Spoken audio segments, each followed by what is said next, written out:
आज का हमारा टॉपिक है जीन मैपिंग। तो आज हम लोग नोट से ही स्टडी करने वाले हैं। सबसे पहले हम लोग जीन मैपिंग की डेफिनेशन नोट डाउन करेंगे। जीन मैपिंग और genetic mapping describe the method use to identify the location of a gene on a chromosome. कि जीन मैपिंग का मीनिंग होता है कि कोई भी जेनेटिक मैपिंग, जिसको हम लोग ऐसे भी समझ सकते हैं कि उस जीन की लोकेशन को आइडेंटिफाई करना। किसके ऊपर? क्रोमोसोम। ये कोई क्रोमोसोम है, जैसे हम लोग स्टडी करते हैं, ये कोई क्रोमोसोम है, यहाँ पे कोई जीन प्रेजेंट है, यहाँ पे भी कोई जीन प्रेजेंट है, ये सब जीन प्रेजेंट है। तो इस जीन की लोकेशन का पता करना, लोकेशन को आइडेंटिफाई करना क्या कहलाता है? जीन मैपिंग या जेनेटिक मैपिंग कहलाता है। कि एक क्रोमोसोम के ऊपर किसी जीन की लोकेशन का पता करना, आइडेंटिफाई करना, known as gene mapping. Genome mapping is an important tool. तो जीन मैपिंग क्या है? एक इम्पोर्टेंट टूल है। जीन मैपिंग जेनेटिक डिजीज को समझने एंड इसको दूर करने की दृष्टि से इम्पोर्टेंट होता है। कि जीन मैपिंग या जेनेटिक मैपिंग होता है, वो किसी भी जेनेटिक डिजीज को अंडरस्टैंड करने और इसको दूर करने की दृष्टि से क्या होता है? इम्पोर्टेंट होता है। तो आप ये भी नोट डाउन कर सकते हो। सबसे पहले आपको अगर जेनेटिक मैपिंग पूछा जाए या जीन मैपिंग, तो आपको सबसे पहले इसकी डेफिनेशन ही नोट डाउन करनी है। नेक्स्ट है फिर कि 1911 में मॉर्गन ने फ्रूट फ्लाई के एक्स क्रोमोसोम पर आई कलर के लिए रिस्पॉन्सिबल जीन की पोजीशन को ज्ञात किया था। कि 1911 में जो मॉर्गन नामक साइंटिस्ट थे, उन्होंने फ्रूट फ्लाई के एक्स क्रोमोसोम पर, जो कि कहाँ पर, जो कि किसके लिए रिस्पॉन्सिबल था? आई कलर के लिए रिस्पॉन्सिबल था। उन जीन की पोजीशन को ज्ञात करने के लिए जीन मैपिंग किया था। फिर विल्सन ने बताया कि ह्यूमन में हीमोफीलिया एंड कलर ब्लाइंडनेस के लिए रिस्पॉन्सिबल जीन सेक्स लिंक्ड होते हैं। फिर जो विल्सन नामक साइंटिस्ट थे, उन्होंने बताया कि ह्यूमन में जो हीमोफीलिया और कलर ब्लाइंडनेस जो डिजीज होती है, उसके लिए रिस्पॉन्सिबल जीन होते हैं, वो सेक्स लिंक्ड होते हैं, जो कि एक्स क्रोमोसोम पर प्रेजेंट होते हैं। नेक्स्ट हम लोग बात करें कि टाइप्स ऑफ जीन मैपिंग। तो जीन मैपिंग 2 टाइप की होती है। फर्स्ट होता है जेनेटिक मैपिंग, सेकंड होता है फिजिकल मैपिंग। आज हम सबसे पहले जेनेटिक मैपिंग को ही डिस्कस करेंगे, फिर नेक्स्ट लेक्चर में हम फिजिकल मैपिंग को डिस्कस करेंगे। सबसे पहले जेनेटिक मैपिंग। जेनेटिक मैपिंग के द्वारा 2 जीन के बीच डिस्टेंस का पता लगाया जाता है। कि जेनेटिक मैपिंग के द्वारा 2 जीन के बीच डिस्टेंस का पता लगाया जाता है। कि जेनेटिक मैपिंग किसको कहा जाता है? कि ये क्रोमोसोम को हमने ऐसे ले लिया कि यहाँ पे कोई जीन प्रेजेंट है और यहाँ पे कोई जीन प्रेजेंट है, तो इनके बीच की डिस्टेंस को पता करने के लिए क्या किया जाता है? जेनेटिक मैपिंग की जाती है। जेनेटिक मैपिंग की जाती है। नेक्स्ट, जेनेटिक मैपिंग जेनेटिक के प्रिंसिपल एंड जेनेटिक लिंकेज पर बेस्ड होते हैं। कि जो जेनेटिक मैपिंग होती है, वो जेनेटिक के प्रिंसिपल एंड जेनेटिक लिंकेज पर बेस्ड होती है। जेनेटिक मैप क्रोमोसोम पर जीन की पोजीशन को दर्शाने के लिए बनाए जाते हैं। कि जो जेनेटिक मैप होते हैं, वो किसी जीन की पोजीशन को दर्शाने के लिए भी बनाए जाते हैं, जिससे इनका जेनेटिक स्टडी में, जेनेटिक डिजीज आदि में यूज किया जाता है, जिससे इनका क्या किया जाता है, जेनेटिक स्टडी में जेनेटिक डिजीज को ज्ञात करने के लिए भी इनका यूज किया जाता है।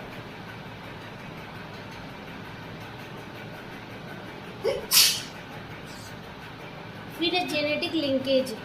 जेनेटिक लिंकेज से पता चलता है कि टू जीन एक दूसरे से कितनी डिस्टेंस या कितने समीप स्थित है।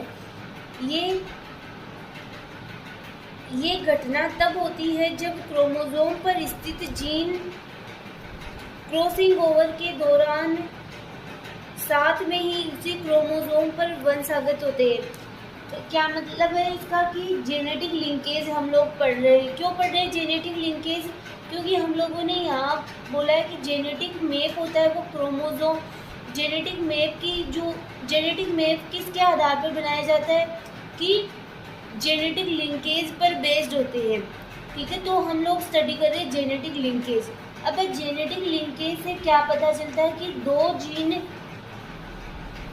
एक दूसरे से कितनी डिस्टेंस पर है या कितने समीप है, ये जानने के लिए कि ये किसके द्वारा पता चलता है, जो जेनेटिक लिंकेज है उसके द्वारा पता चलता है। ये घटना तब होती है जब क्रोमोसोम पर स्थित जीन क्रॉसिंग ओवर के दौरान साथ में ही उसी क्रोमोसोम पर वंशागत होते हैं। कि ये घटना कब होती है, जब क्रोमोसोम में स्थित जीन होती है, जब उनमें क्रॉसिंग ओवर होता है तो वो उसी क्रोमोसोम पर क्या होते हैं, वंशागत हो जाते हैं। जेनेटिक लिंकेज को सर्वप्रथम बेट्सन एंड पुनेट ने डिस्कवर किया था। ये आप लोग लर्न करने देना कि बेट्सन और पुनेट नामक साइंटिस्ट थे जिन्होंने सबसे पहला जेनेटिक लिंकेज बनाया था। यदि जीन एलील सम क्रोमोसोम पर फिजिकली कनेक्टेड होते हैं तथा प्रोफेज फर्स्ट के दौरान क्रॉसिंग ओवर के साथ जाने की प्रवृत्ति रखते हैं। जो जीन होते हैं, एलील होते हैं, जो वो क्या होते हैं, क्रोमोसोम पर फिजिकली कनेक्टेड होते हैं और ये क्रॉसिंग ओवर के दौरान क्या होते हैं कि जो प्रोफेज फर्स्ट स्टेज होती है उसमें क्रॉसिंग ओवर के दौरान साथ में वंशागत होने की प्रवृत्ति होती है इनमें, तो वे जेनेटिकली क्या कहे जाएंगे, लिंक्ड कहे जाएंगे। ऐसे जो जीन होते हैं उनको क्या कहे जाएंगे कि ये जेनेटिकली लिंक्ड है। फॉर एग्जाम्पल, यहाँ पे फॉर एग्जाम्पल लिखा हुआ है, फ्रूट फ्लाई में आई कलर के लिए एंड विंग की लेंथ के लिए रेस्पॉन्सिबल जीन एक साथ ही वंशागत होते हैं बिकॉज ये एक ही क्रोमोसोम पर फिजिकली रिलेटेड होते हैं। अब यहाँ पे हम लोगों ने क्या बोला कि यदि जीन और क्रोमोसोम कोई भी जीन है कोई या एलील है, उनमें जो वो क्या होते हैं, कुछ सेम क्रोमोसोम होते हैं, उनमें फिजिकली कनेक्टेड होते हैं। तो यहाँ पे वही बात लिखी हुई है कि फ्रूट फ्लाई में आई कलर के लिए एंड विंग के लेंथ के लिए रेस्पॉन्सिबल जीन एक साथ वंशागत होते हैं क्योंकि ये क्या होते हैं, फिजिकली कनेक्टेड होते हैं। मियोसिस डिवीजन के दौरान प्रोफेज फर्स्ट में जब क्रॉसिंग ओवर की घटना होती है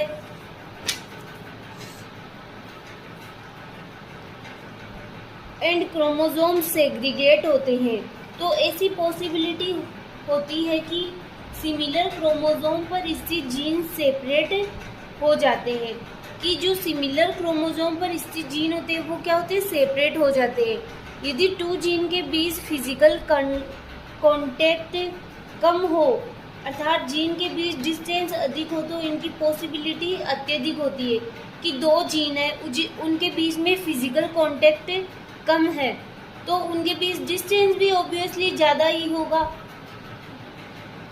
कि क्रॉसिंग ओवर के दौरान ये दोनों जीन सेग्रीगेट हो जाए।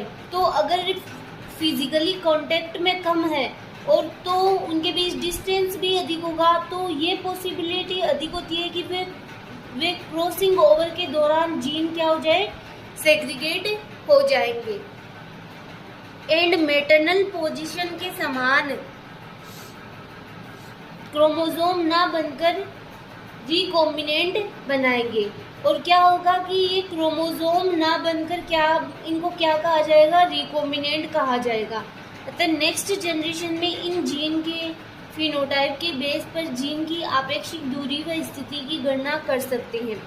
नेक्स्ट है जीन के बीच दूरी इनके रिकॉम्बिनेंट फ्रीक्वेंसी के डायरेक्ट रेशो में होती है कि जो जीन के बीच दूरी होती है वो रिकॉम्बिनेंट। अब रिकॉम्बिनेंट हम किसको बोल रहे हैं कि जो जीन क्रॉसिंग ओवर के दौरान सेग्रीगेट हो रहे हैं और जो क्रोमोसोम ना बन करके क्या बन रहे हैं उनको क्या कहा जा रहा है, रिकॉम्बिनेंट कहा जा रहा है। तो इनकी फ्रीक्वेंसी के रेशो में होती है जीन की दूरी, और इस वैल्यू का यूज़ ही किसमें किया जाता है, लिंकेज मैप बनाने के लिए किया जाता है। For example 3 point test cross experiment जिसमें 3 जीन ABC सम्मिलित हो कि 3 जीन है ABC, उनमें क्या होता है, टेस्ट क्रॉस एक्सपेरिमेंट करवा रहे हैं, लिंकेज फ्रीक्वेंसी को समझ सकते हैं तथा इनके बीच आपेक्षिक डिस्टेंस की गणना निम्नानुसार कर सकते हैं।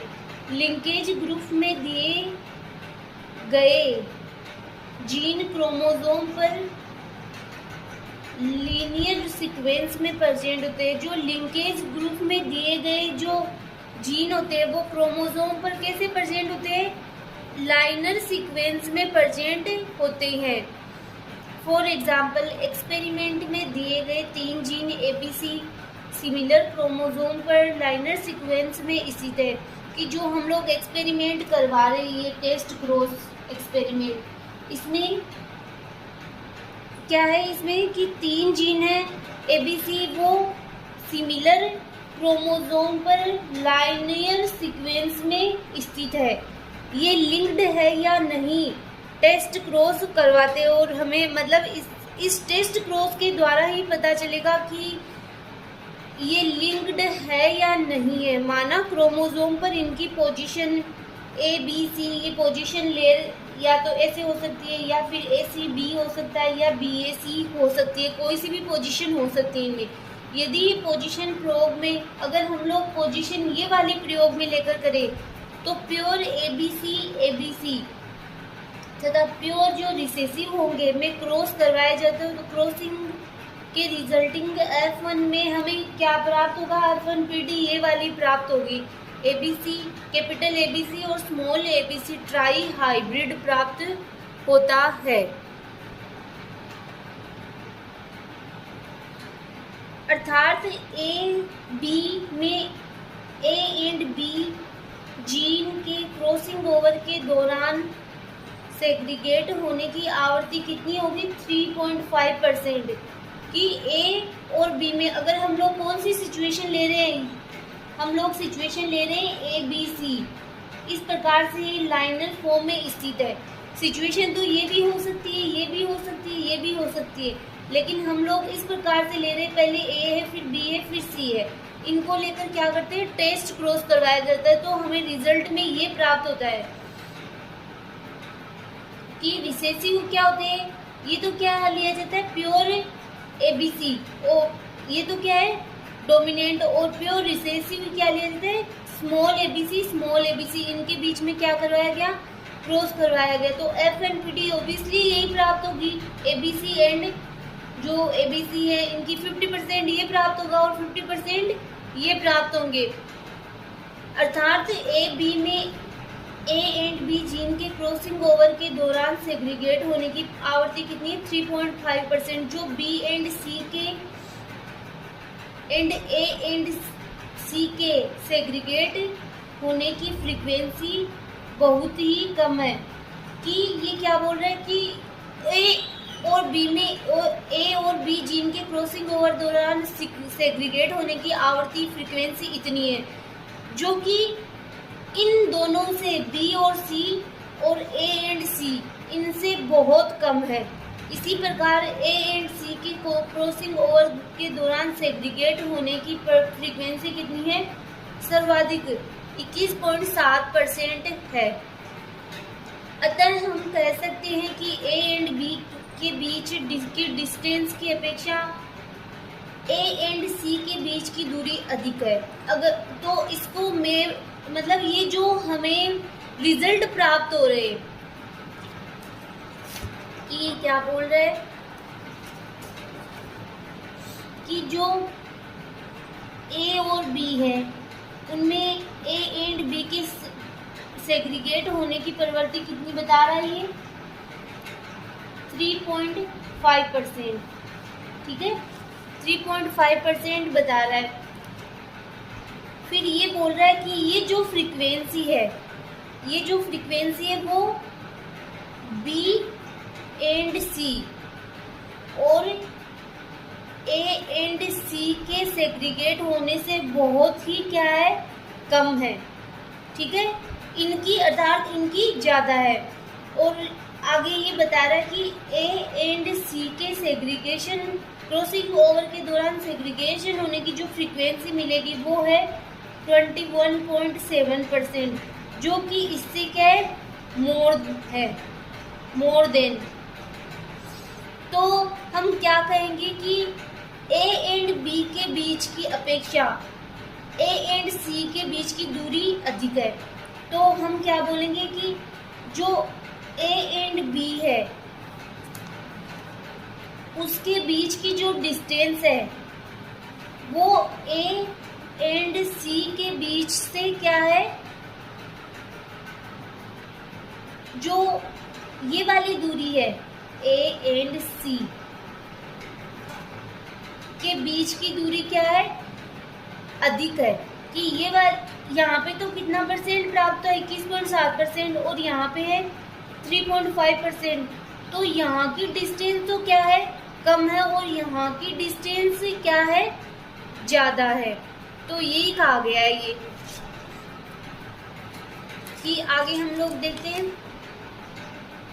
और जीन के मध्य जितनी कम डिस्टेंस होती है वो उतने ही अधिक लिंक्ड होते हैं, और जितनी कम डिस्टेंस होगी वो अधिक लिंक्ड होंगे, अर्थात जो ए और बी है वो ज़्यादा लिंक्ड होंगे, अर्थात उनके सेग्रीगेट होने की प्रतिशतता उतनी ही कम होती है। अतः उपरोक्त रिजल्ट से लिंकेज का जीन में निम्न टाइप से रेडी कर सकते हैं।